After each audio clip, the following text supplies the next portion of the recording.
लोगों का मानना है कि इस जंगल में भूतों का गांव है और भूत लोगों को मारकर उनकी आत्मा को अपना गुलाम बनाकर अपने गांव में ले जाते हैं और उनसे अपनी सेवा करवाते हैं।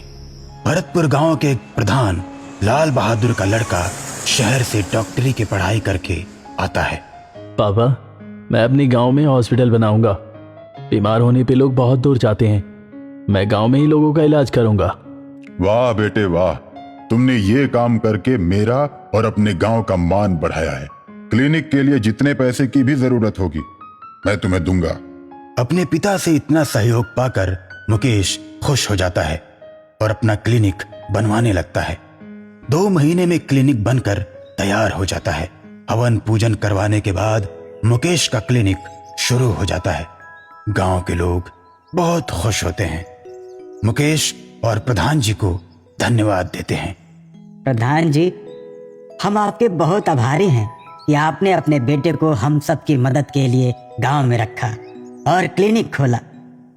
अब हम सबको 35 किलोमीटर दूर नहीं जाना पड़ेगा। अरे ये तो मेरे बेटे की महानता है जिसने गांव के लोगों की सेवा करने का फैसला किया। अब मुकेश का क्लिनिक जोर शोर से चलना शुरू हो जाता है।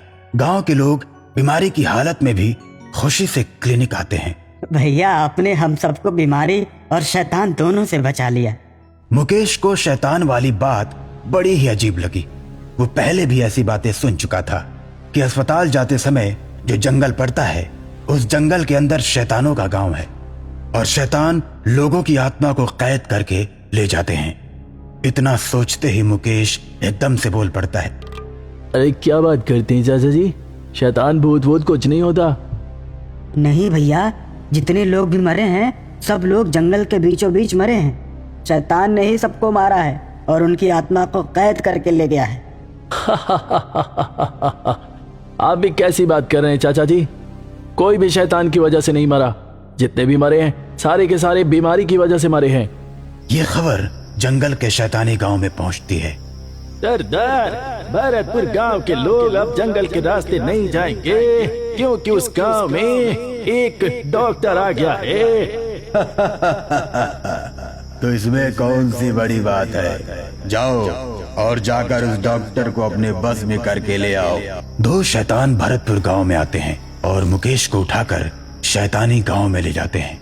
मुकेश को शैतानों के मुखिया के सामने खड़ा किया जाता है। मुकेश डर की वजह से कांपता है।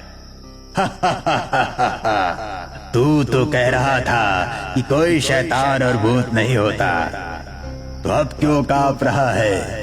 अब मैं तुझे मारूंगा और शैतान बनाकर अपने बीमार शैतानों का इलाज करवाऊंगा। मुझे मत मारो, मुझे जाने दो। मुझे अपने गांव वालों का इलाज करना है। ठीक है, मैं तुम्हें नहीं मारूंगा, लेकिन तुम्हें मेरे बीमार शैतानों का इलाज बताना होगा।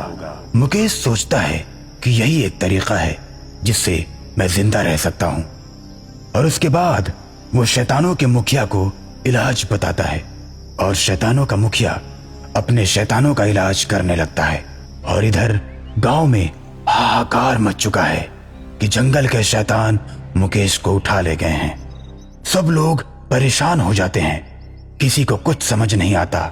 मेरा नाम राजेश है, मैं शहर से आया हूँ। मैं शहर में एक तांत्रिक बाबा को जानता हूँ, वही इन शैतानों से लड़ सकते हैं, लेकिन उनको बुलाना पड़ेगा। अरे भैया जल्दी बुलाइए बाबा को, चाहे कितना पैसा लगे मैं दूंगा। अरे प्रधान जी, तांत्रिक बाबा कोई पैसा नहीं लेते, वो तो बस सबकी भलाई करते हैं। राकेश तांत्रिक बाबा को शहर से बुला लेता है। तेरे गांव वालों ने मुझे मारने के लिए एक तांत्रिक को बुलाया है। देखता हूँ कितनी ताकत है तांत्रिक में। पहले तांत्रिक को मारूंगा, फिर तुझे और फिर तेरे गांव वालों को। तांत्रिक बाबा राजेश गांव के प्रधान और गांव के लोगों के साथ शैतानों के जंगल की तरफ जाते हैं। शैतानी गांव के किनारे पहुंचकर तांत्रिक बाबा अपना आसन लगाकर बैठ जाते हैं। तांत्रिक, तू आ ही गया, अब तू नहीं बच पाएगा। शैतान एक बड़ा सा पत्थर तांत्रिक बाबा के ऊपर फेंकता है, लेकिन तांत्रिक बाबा को कुछ नहीं होता। उसके बाद तांत्रिक बाबा अपने कमंडल से जल लेकर मंत्र पढ़ने लगते हैं। पढ़ ले तांत्रिक, जितना चाहे मंत्र पढ़ ले, मुझे नहीं मार पाएगा। शैतान तो क्या समझता है अपने आप को, अभी तेरी औकात बताता हूं, ये ले। इतना कहकर तांत्रिक बाबा कमंडल का जल शैतान के ऊपर फेंकते हैं। जल पड़ते ही शैतान धो धो कर जलने लगता है।